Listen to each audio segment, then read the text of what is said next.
Hello, everybody. Welcome to the Heatbangers podcast. I'm Matty, and I'm joined tonight with Gordon and Neil. I think I asked that last time as well. Like I get confused what word to go before or after joined. Like joined by, joined with, joined by Gordon and Neil. Gordon, how are you? I'm good, aye. I'm trying to. Is I that think right? it. I think it's joined by. Joined by. Joined with doesn't really make sense. I think that's just me being an idiot. But I think it's Mhm. close enough that folk can understand, so I think you can get away with it. This is true. Right. Aye. This is true. But after that English lesson, I'm feeling a bit better. Yeah. I'm good, thanks. How are you, Neil? I'm all right. I'm all right. I'm just trying to work out if joined with makes us sound like the human centipede. That's Physically taking a joined with. sinister turn, isn't it? Now, I know, aye, totally. Aye, joined with Matty and Gordon. Aye, who's joined too? That is the thing, Maybe though. conjoined. Conjoined with. Aye. Mhm. aye. And Neil, you're sporting a band T-shirt. You do a thing. Do you explain what you do with your band T-shirts? Totally. Nah, aye. And I wear it like I'll wear a t-shirt. So when I go to a gig, I'm actually going to a gig tomorrow to see New Order. So I'll wear the t-shirt that I bought at the last gig. So I went to see the last gig. I bought a t-shirt. It was Rianne Downey. So I wear her t-shirt at New Order. And then when I get New Order t-shirt, I don't know who I'm going to see after that actually. Maybe Young Farrers. So like, just, I don't know, slightly of a laugh. But it's funny because I did it.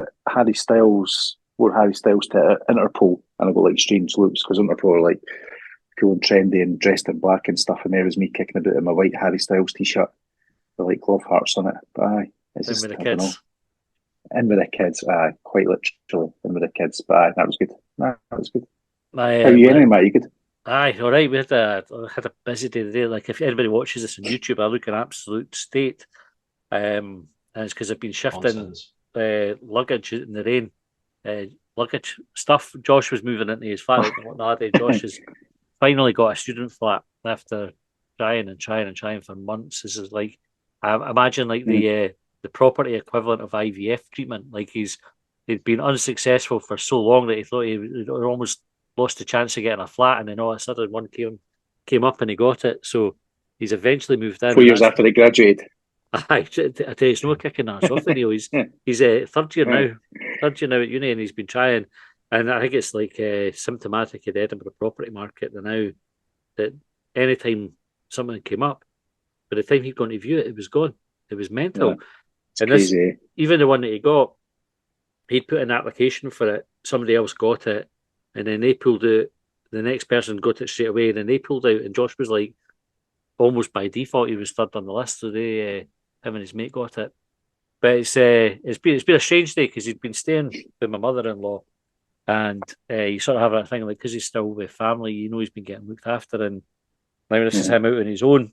It's been a sort of like a weirdly emotional day, more so for my wife, who I think is getting that reality of empty nest syndrome. So my middle Mhm. daughter's nearly at an age she stays away from home almost as much as she's here now. Like she'll be at her boyfriend's, um, you know, at least half the week, and then they'll come here for the weekend. Um, and so she's kind of coming to terms with it, and she was really upset today, and it was really weird because I didn't feel very upset. Like I, I don't know if I should feel guilty about that because she's like, "Are you know emotional about it?" And I was like, "Nah, I'm excited for him." Like I remember what it was Mhm. like when I was his age getting my first flat. I was like, fuck it, I was buzzing, and it was the making of me, and this will be the making of Josh. But Yeah. for us as parents, we've kind of done our job. Our role in his life was to keep him alive to this stage, make him like a responsible member of society, and able to Get sort him of support Hibs. get him to support Hibs, and then Yeah. be self-sustaining. And we've kind of done that. So it's almost like our work here is that I can never stop supporting your parents, right? Aye. And obviously you didn't, right? But Financial. is that we should be proud. I was like, it should be a happy moment for us, Jane. She was upset about it, and at the end, it's like Neil, you like have you gone through that yet, or is that still to come for you? Still to come, but I remember, I suppose, like, you just maybe take it for granted because no, when I moved out, me and my mates, absolute disaster. We got a flat in London Road, six of us. I'm trying to think how old we were at the time. I think we were about 18. And I remember, like, my mum, like, I was like, oh, I'm moving into a flat with my mates. Honestly, it was an absolute disaster. My mum was, like, in the pub crying, oh, I'm losing my laddie, I'm losing my laddie. And then I moved back 2 weeks later. And then she was crying, he's coming back, he's coming back. But, aye, it's that. I suppose it's maybe it'll, like, hit you at a different point. Do you know what I mean? It'll be, like, just sort of getting used. Do you know what I mean? I'll probably hit you at a different point, do you think? I don't know. Like, I was thinking about this because obviously he's been away for home for a couple of years now, and I got used to it quite quickly, far quicker than I probably should have. In theory, right? Because when we're all attached to our kids and everything, right? But I see him regularly. So for like the football stuff, I have a good relationship and go for a drink with him, or I didn't text him every day. Like Jane's relentless. Like they'll message her all the time. I'll be like every couple of days, maybe. Like it's just, but I'm like that with my mum and dad. Like I could go weeks really without, unless there was like the football to interrupt it because I take my dad to the games or a specific reason, like if I was tapping them or whatever. There's never a. I'm not really very good at like instigating that conversation. And so just like, how's it going? And but they're like that as well. Maybe that's what it is. Maybe I've just learned it from my parents. It's funny because you're saying that there. It's pretty much the exact same experience that I've had. Because just thinking about it, we've all got similar age kids, right? Like we've all got ones that are late teens, early 20s, and younger one or ones. Because you're oldest, what, 17? Neil, no, you've got the older. No, well, Yasmin's 22. Aye. So 17, like say 13. I had to think of that. Aye, but so it's really, really similar, like age. Like my kids, my three as well, and it's just like really resonating what you were saying there, Neil, about like my missus texting. Like my daughter's with her boyfriend, and she's away like most of the week. And at first, it is weird there. It's like you worry and you panic, especially when like it's like females. I think definitely worry more about like because we know like the reasons why they have to go on it. But even like my oldest lad is 18, and at first he started college, left school, started college, and then he's getting the bus up to college and stuff, and he's going with his mates, and he went to Amsterdam earlier on in the year, and it was just fucking stressful as fuck because you're just like, is he going to manage all this? Is he going to manage this, that, and the next thing? And he like with COVID as well, I think as well made a big difference because they didn't have the run up to it that they normally would. I didn't think like they would just nothing like school young and then 3 years of growing up to become like 17, 18-year-old, and then because not like when you were out like 15, 16-year-old and you were drinking like cider in the park and fucking doing daft things and shit like that and throwing fucking stains at folks' windies and all the ridiculous things that you think, what the fuck was I doing? Like they didn't have any of that because of COVID. Like my oldest two, and then all of a sudden they're just like out into the world. You're like, how the fuck are they going to cope? Like they've not had nothing at all. How the fuck is this? How's he going to fucking Amsterdam? Like he's not even been to like Uptown, drinking or anything like that. What a baby to make, eh? Aye, straight to Amsterdam. But it's just deep end. Straight in it. Fair enough, eh? Like I think that sometimes that's what you need to do. Rip the band-aid off and just go for it. But it is weird, and you do just like all of a sudden just start. They'd go a couple of times, you're like, actually, they're all right. But and then you start making peace with it, and then you settle in your heat. But I'm like this, like my missus is just on them all the time, and I deliberately, and it's just what you're saying there is you didn't instigate that conversation, and you message them and again. I'm kind of like that too, but I think it's conscious that I'm just trying to give them space because I know that my missus is on them all the time, and if I'm messaging all the time, I've just got to fucking go, fuck's sake, leave me fucking alone. And I mean, so I think there's probably an element of that you've got to give them space, right? Like they're adults at the end of the day, and and you have the best intentions, but they might not take it that way, and then you end up not pushing them away, but you end up just fucking annoying them to the point because like my missus still gets fucking annoyed with her mum. Her mum's like on at her all the time about stuff like, you alright? Is this alright? And didn't go here, didn't go there, what are you doing? She's like, I'm fucking 40 odd year old, man. Like, leave me fucking alone. Aye. And like you kind of didn't want to be like that at that point. I didn't want to be like in my 60s or whatever, and my kids are like in their 40s and still fucking badger them about shit. Aye, that makes sense. It's funny when you say that it probably started off as a conscious decision to give them the space and then just became a habit. Aye, I can't be arsed with them, so I'm joking. I love them and I'm just joking. I texted him the other day and the kid just like, how's it going? And he's like, what's up? I was like, nothing. I said, I'm just communicating, Josh. Full stop. Aye. Like a fucking boss. You Josh is quite. He's really quite outgoing, isn't he? Like a couple of times I met him, like he'll talk and he's quite confident and stuff. And like my oldest Leo laddie, he's like the opposite. See if you like text him something, even it doesn't matter what it is, one word answer back every fucking time. Can't get any conversation on him. Best way to be. I suppose I'm trying to think, but I've like that with my pals as well. Like I make more of an. This is terrible now that I'm thinking about it, but I definitely think I make more of an effort to instigate conversation with my pals to like check in than I do with family. This is terrible. Like I'm a bad person. Nah, I wouldn't say because you'll be more like in tune with your family and stuff like that. I know, like with Josh moving away and stuff, but you'll be able to see that unless you're like you know your pals are staying in the same house, which would be quite mad. But or do you know what I mean? Like, aye, so it is that thing.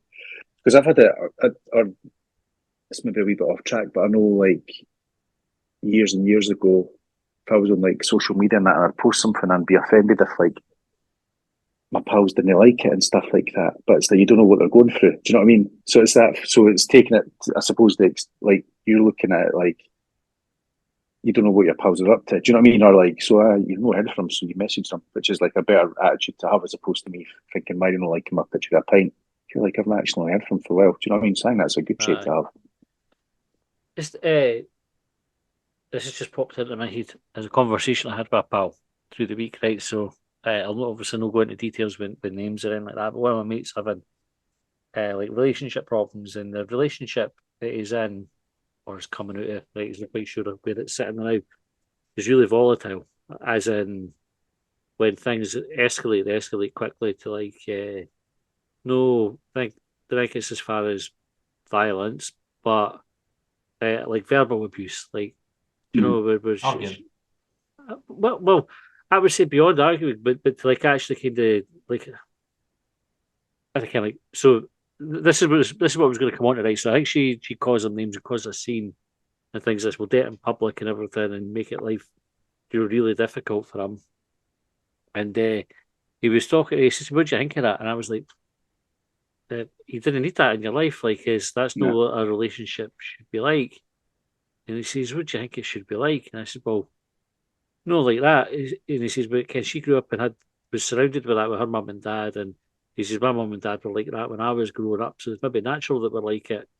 And I was like, well, that would have some fucking blazing rows when I was growing up, like, stuff getting chucked and at each other, like plates getting launched down the stairs and things like that. You're like, what the fuck is going on here? But I didn't have that. Like, with my relationship, like, my wife is like that. Like, we can disagree on something, but I would say, I think with 99.9% certainty, right? Unless my memory fails me, I don't think I've ever called her a name. Do you know, like do you know, and like, I know what you mean. Like an idiot or a bitch, or like a derogatory term, like anything like that. It's just never come up, and vice versa. Like I've not had it back. Like we can disagree and we can have difficult moments, like every couple will have, but it's always like done with like respect and love. Do you know, like that? Yeah. And I was saying to him, like, that's my experience relationships. I think back to ex-girlfriends I have, and would be the same situation. Like, wouldn't have those? But I know I'm not unique, but I know the people who have the other side of that aren't unique either. Like if I look at like extended family and things like that, they have volatile relationships and things like that. So like I ken that exists. But the point I made to him was like we've I've been pals with him for like maybe 15 years, something like that. I was like I'm really good pals. We've been on holidays together and that. He said, when have I ever made you feel like that? Like have we ever had a row at all in that time that has made you feel like that? And he's like, nah. I was like, but it shows you then it's no you, and that's no how like a relationship. And I guess it's different being pals to somebody that is being in a relationship. But what do you think? Is that good? Like is good advice the right way? But I'll try to ask the question. Like, am I coming from the right place with him and giving him like a decent Aye, steer? Do you think? I would say that, yeah, like every relationship is unique, much like the individuals that are in it. So you'll have ones where it's like they'll have banter and they'll say stuff that, like, if you were listening to it, you'd be thinking it's quite offensive, but it might be like, I don't know, like couples, and it'd be quite brutal what they'd be saying to each other, but they would say it with like the good intention and stuff like that. But I was like, I can't believe that you're talking like that to each other, about each other, like to your face. Um, but there's other times where I think it can be quite like sort of demoralising. Do you know what I mean? And it does. It's like abuse and bullying and stuff like that. So it depends entirely on the individuals in the relationship they're in, I would say. But I'd be quite, because if I don't know, is it going to be? I don't mean to be sexist, but imagine if is it sexist if I say if you were two women talking about that and it was a guy that was doing that instead of it was a husband, then you'd be like, nah, it's real. I don't know. I don't mean for that to be sexist or Mm-hmm. do you know what I mean? But Yeah. if it was the sexes were turned around, you'd definitely be like, nah, that's like brutal. Do you know what I mean? It's classed as domestic abuse. Yeah. Like that arguing and calling each other names and stuff is under the banner of domestic abuse, and it sounds really freaking harsh, but I suppose it is. And I've talked about this in the past, like my anger issues and that I had in the past. I've fucking lost it numerous times, and called my missus things that I didn't fucking mean. I didn't think she was dumb. I didn't, and I should never have, and I will always regret it. I will always regret it. And likewise, in response, she's called me things and said things to me she kens that will hurt me. Like I think that's one of the things, right? I think when some mental health podcast, right? Like, and people have mental health issues, and when you're feeling vulnerable and you didn't feel like you're getting the support, whether you're or you're not, you didn't feel like you're from the person that you love and they're supposed to love you or do love you. Um, it's hard. Like you what's the best way of putting this? You you feel hurt and you react to that, and human nature sometimes dictates that the way to react to that is to be defensive and then like attack. I suppose it's like the analogy is backing a fucking tiger into a corner or whatever. Like it's going to fucking lash out at you. You know what I mean? And I think that's sometimes, and when you've got issues where you're down and you're depressed or you've got fucking anger issues like I did, it's extremely difficult not to react like that. When you didn't get how to deal with it, like unfortunately, sometimes you have to go through the shit to come out it better. And I mean, like it's never physical or anything like that, other than maybe throwing a couple of things across the room. And it took a long time to know how to get to that, and it's been a long time since it has been like that. We still have arguments and stuff and disagreements, but it never gets to the point where we're calling each other horrible names or anything like that anymore, which is great. But I kind of sympathise to a certain extent with your mate, Matty, because every relationship is different, right? And sometimes there's that mix between you've got two people that are really strong-willed in a relationship, and they like it's like two worlds colliding sometimes. And if they have got shit going on and certain things in their life that's just like, I mean, I don't know, maybe she's obviously got something else other than an issue with him, or maybe it is just a pure issue with him, and maybe I don't know, but it seems like she's got something else going on, and she's using him almost as a punching bag, and that's not right. Yeah. But No, it's not. there's something else potentially to address there, and maybe he isn't, and it's no like it's his fault or anything like that, but maybe he isn't responding to it and dealing it in the right way. That's what the part of things I had to learn as well was that I had to fix me, and as part of fixing me, I had to understand and realise how I was reacting to other people's flaws, as in my wife's flaws. So like she does things in certain ways, and I think she's not been tested yet, but I think she's got ADHD, and potentially quite bad. And it's when you look at these things, and you realise, and you look at like ADHD and the signs and stuff that she would do that other people wouldn't do, and you're like, that starts making sense. So you have to find ways to rationalise, and like she's that way because of this, and she doesn't mean it this way, and you're taking it the wrong way. So she ends up being like that. The worst thing you can do is act like you did the fucking last time when things didn't go right. Choose a different way to deal with it, and then learn for that and do something different. And then that's like you're diffusing the situation, you're dealing with the situations better because you've learned for it. And you both need to do that in a relationship. I think like that's the only way to do it. Like, it's never going to be always plain sailing. Like you, something you've got like been really lucky in that respect, Matty. Like in terms of just having a really amicable, like loving relationship. And I think that's the one thing I would say as well is like it's never any point like me and my wife having loved each other. It's just it's just a circumstance that's happening. Yeah. Like unfortunately these things happened. I was having issues and I was taking it on her, and she's having issues and she's taking it on me. Because you're always in each other's fucking pockets, right? Like you live together, you're always together, you have to do everything together. It's like you want to take frustrations out, and the closest person to you is always going to be your husband or your wife, 9 times out of 10. So I think your advice is spot on, but I think there's probably something else more underlying there. I reckon even if they split up or whatever like that, I think she would still have the same issues. She would just take it on somebody else, so she would still like have that same issue. Aye. Cheers.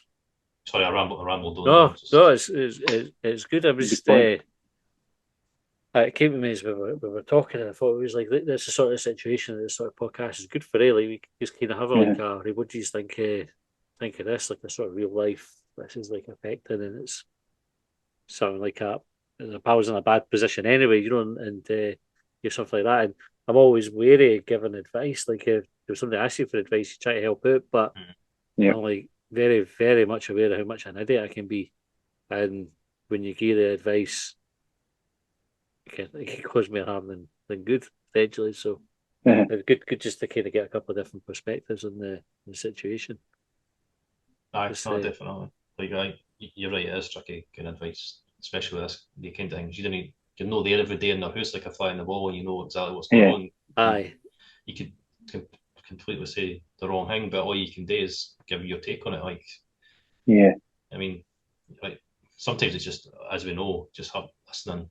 Like the fact that he felt like he could have that conversation with you, and I can guarantee you did listen to him. It's probably just been more than enough to make him feel a bit better. So that's what you can do.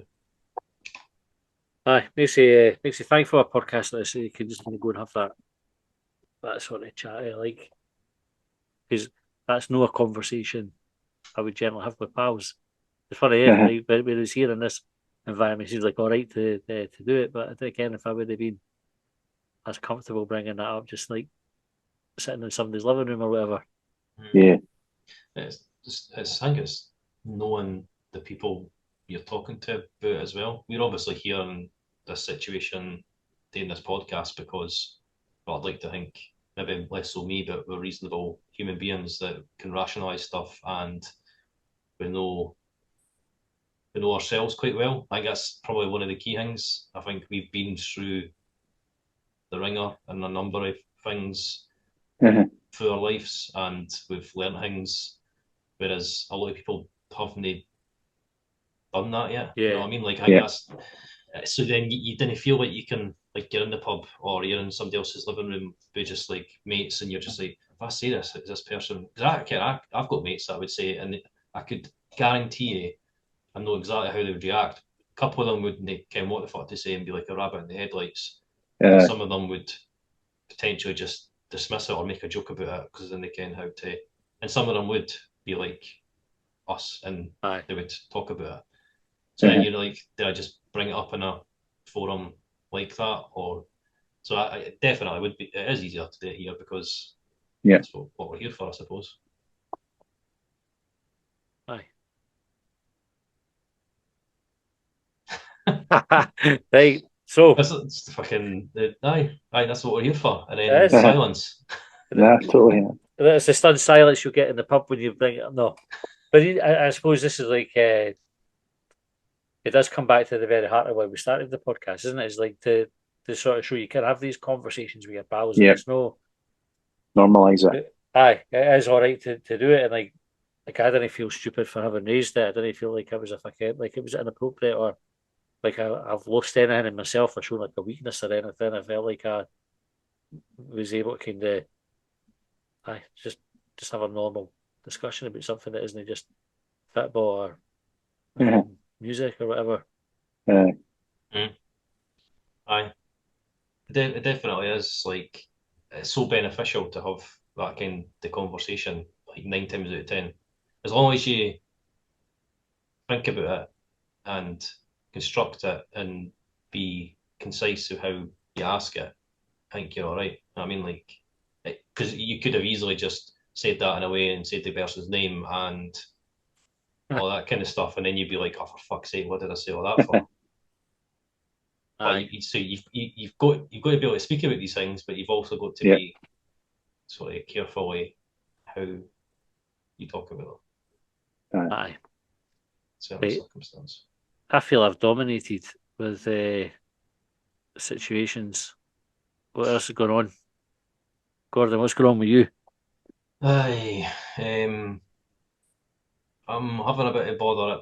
Well, I'm not bothered at my work. I'm just stressed work-wise, and I'm stressed with the goings on of the world, more specifically with the United Kingdom and the supposed leadership of the United Kingdom and how it's really affecting everybody, and I can't see it getting any better.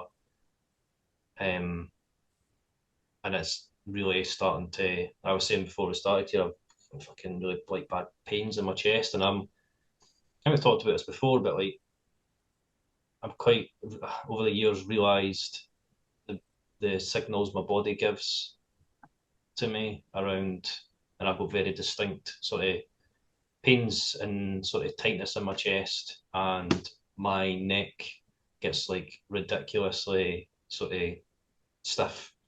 I start getting headaches, like, and that's when I know I'm like mega stressed. And I've had that the last couple of days, but predominantly today, I've had like really bad pains in my chest to the point where I was like, I'm having a heart attack here. I'm all right. I've not had a heart attack. I didn't think I'm sitting here talking. So if I slide off my chair, then just start writing the eulogy. But get ready before you do that, the way. Aye. Wasted half an hour, like.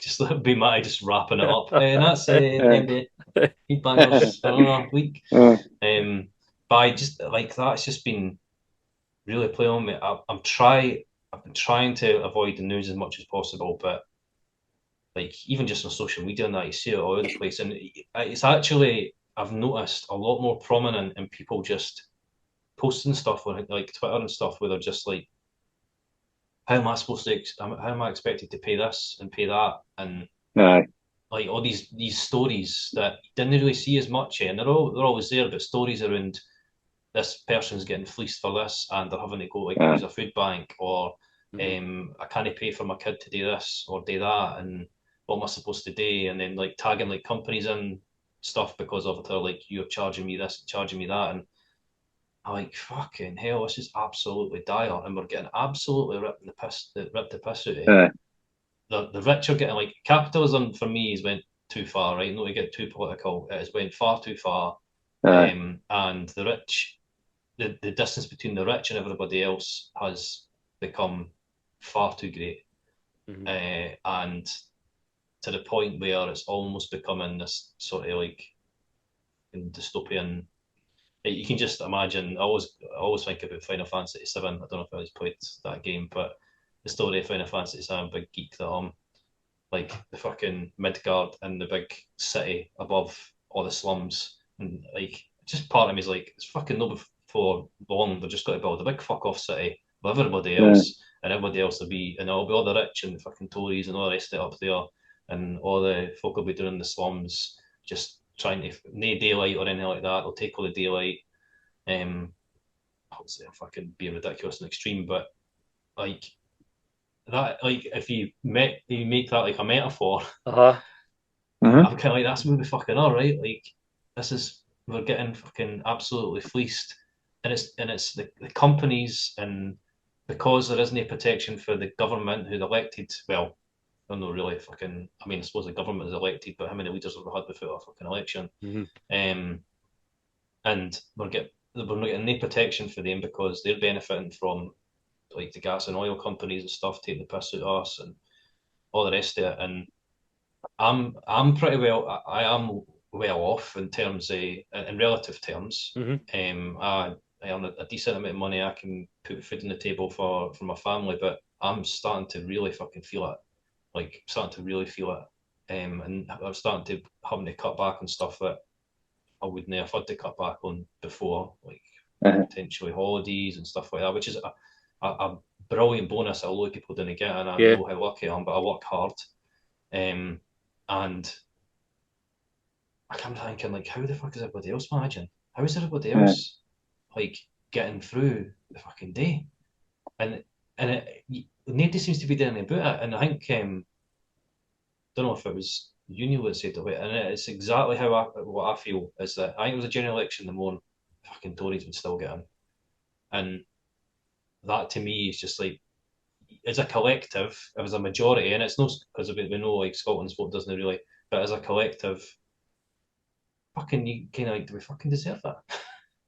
You know what I mean? Like, if I mean, you can argue about the voting systems and all the rest of it and how that works, and it's no right and everything, right? But it is what it is, and by how the way it works is that there's some kind of majority that votes them in, right? And you're just like, how the fuck is there enough people? Like, how is anybody in their fucking right mind think this is a good idea? The people that are rich enough to benefit exclusively for their policies and their government is a minority. No anywhere near enough to fucking vote them in, right? So by that means there's so many fucking people that are voting for them that aren't in that position and are going to get absolutely royally shafted by them. And they're still fucking voting for them. And it absolutely boggles my mind, the stupidity of people and the self-destructiveness of these people. And I ken there's no many other options. Like, the opposition is fucking bollocks and all. And I'm not getting like, but you just keep thinking back to, from a Scotland perspective, to independence. You're like, we could have been fucking sitting pretty on top of the hill, fucking laughing at these folk. And like, you would like laughing, but you know what I mean? Like we could have been away for this. We could have, maybe we would have been in the same situation or a worse situation. I don't know, but at least it would have been in our hands, and we would be the ones controlling it, and maybe the ones that be fucking it up.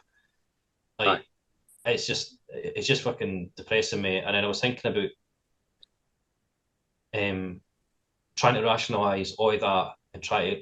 One of the things that I do from like the mindfulness and meditation perspective is trying to be grateful for things and that gratitude side of stuff. And that's how I normally get myself with that stress and go, right, I just need to focus on the things that I'm grateful for. And I've got loads of things that I'm grateful for and should be grateful for. But I find it very fucking difficult. And I usually try and think of the things that I'm angry about or annoyed about. I try and think of the things I should be grateful or thankful for. And those, and you're kind of like, oh, right, well, there is quite a lot of benefits to, like, we didn't live in fucking Sudan or Syria or whatever, right? Like, that's something definitely to be grateful for.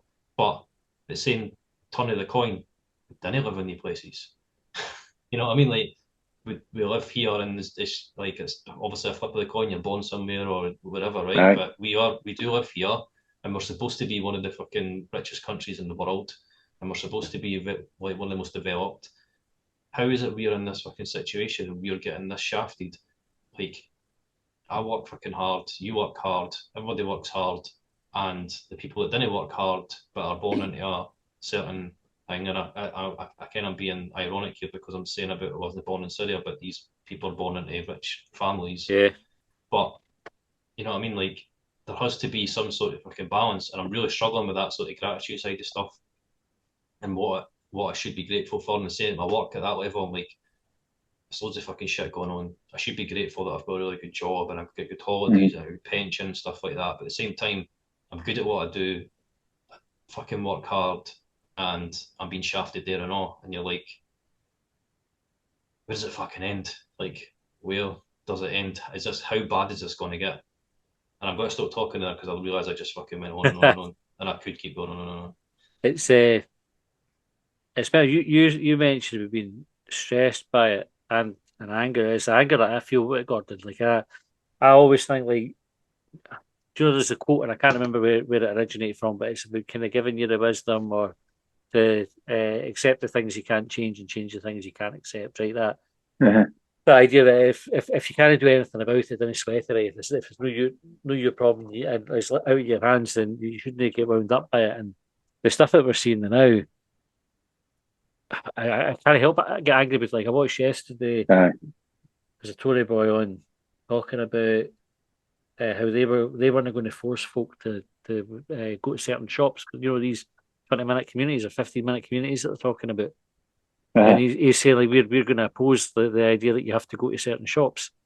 And what they've done is they've created an argument that doesn't exist. There's nobody saying you have to go to these. There was another woman on Sky News, and she was getting challenged. And fair play to the newsreader, she talked about a meat tax that Labour were proposing.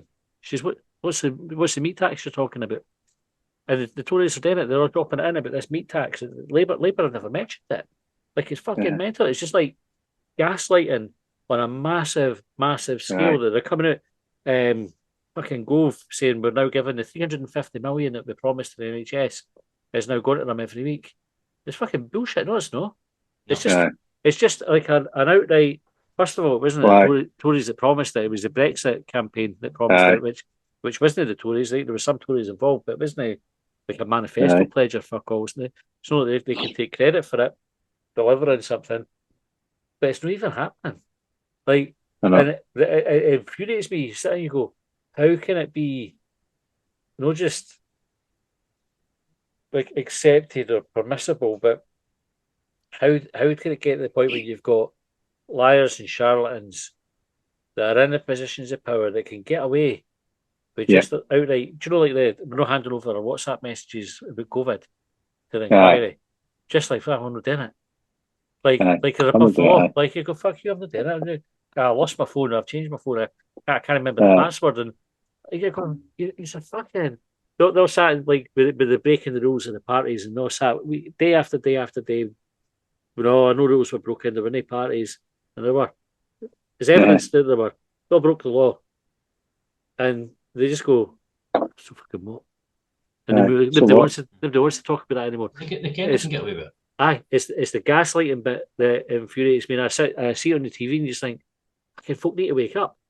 Like, you need to wake. And then I came with the independence is clearly right. And I can be like, this isn't like a, per se a pro independence podcast, right? Then we all have our individual views on it, but it's hard to see past that as being the only way out of it. Like to distance yourself from that shite because it's very damaging on the mental health. Very damaging because you see it and you feel helpless. You watch it and you get angry and you think, hell, what do you do? How do you stay calm and in a good place mentally with that sort of stuff happening right in front of your face? I did a lot of research on a lot of political stuff leading up to 2014, the independence referendum, right? So and I'm not saying that I ken anything more than anybody else does, but I think that's important, right? People only looking into the things they should be looking into, and getting the facts and the information they need to make an informed decision.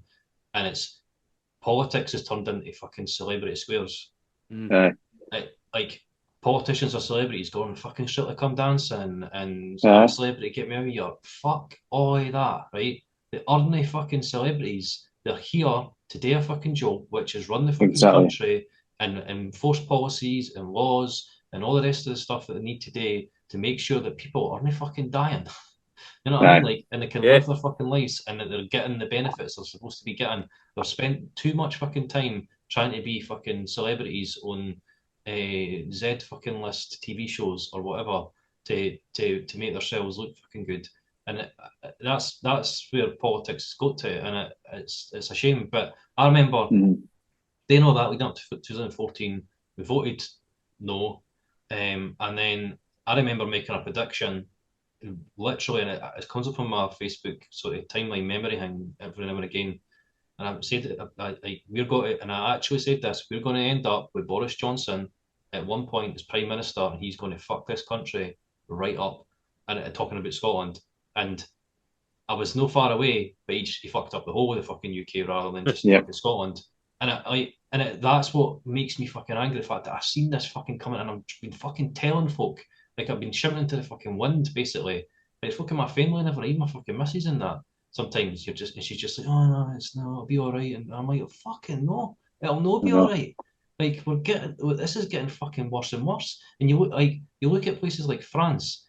Like they've got other fucking problems and they can be relatively right wing and stuff, but they fucking make their voices heard. When something isn't fucking right, they're out in the fucking streets and they're fucking saying, get this to fuck. We're not having this. We just fucking bend over and take it as a collective nation. No. Like we've made it that we get pissed off at the protesters. That's how fucking nuts it's gone now.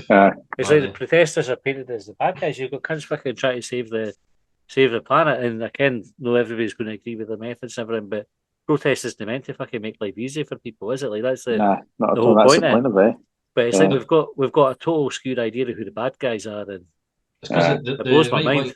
The right wing folk and the Tories and that, they control the media. They control, and they've used social media as well. You can see it. Like these people have just been completely fucking sold a dummy. Like the fucking look at the side of the bus for Brexit that you mentioned earlier, the NHS, the saving, all that. Just utter fucking lies. They knew it was utter lies. That whole thing was about them fucking saving on tax because of European laws coming in, and it was just to serve the few, and then they got spoon fed a load of lies, and they just fucking took. They just didn't date, and that's what I was trying to say about the doing the due diligence, looking up the information and getting your facts and then making an informed decision. Because if folk had done that, Brexit wouldn't have went through. Because we'd have seen the fucking lies. No danger. Right, we're out of time. We absolutely should continue this conversation so that definitely a later podcast. I think the impact on mental health, like to bring it back to the podcast topic, is huge, and not just like for hours and the three of us here talking on it, but like wider, like the community, like the amount of folk that are struggling and having to deal with shit because of these decisions that are out of our hands is unreal. It's definitely worth exploring. Not tonight though. We're out of time. Gordon, Neil, been a pleasure speaking to you. Good night talking about that. Aye, easy. It's probably a worth because I'll go out before then. Tuesday coming, which is depending when you're listening to this, but the 10th of October is World Mental Health Day. And I know we've talked about maybe doing something around it. Can't promise anything, but we'll definitely try something. But if on that day or on any day, I think it's important to check in on your mental health and your peers, colleagues, friends, families' mental health. I think it's a good reminder to have, and it's good to have these kind of days to give us a reminder that there's some important things out there that we need to be focusing on. So that's a good point. Yeah. Nice one. Okay. Thank you very much for listening, folks. And we will see you next time. Cheers. Isn't that just the way? What's that you say?